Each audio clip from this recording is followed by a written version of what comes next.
একদিন আশ্রমের দুই কর্মীর মধ্যে বচসা হচ্ছে।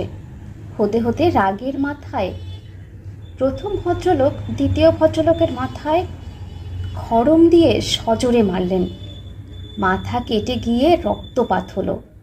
মনকষ্টে দ্বিতীয় ভদ্রলোক এসে শ্রী শ্রী ঠাকুরের কাছে সব জানালেন।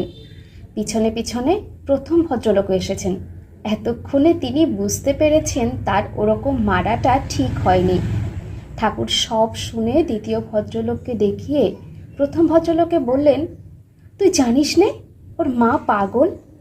প্রথম ভদ্রলোক বললেন, আগে জানি। বেদনাহত কণ্ঠে শ্রী শ্রী ঠাকুর বললেন, তাহলে তোদের কাছ থেকে কি আমি এতটুকু সহানুভূতি আশা করতে পারি নে? প্রথম ভদ্রলোক লজ্জায় অধোবদন।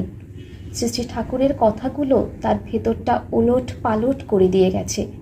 তিনি নীরবে অশ্রু বিসর্জন করতে লাগলেন।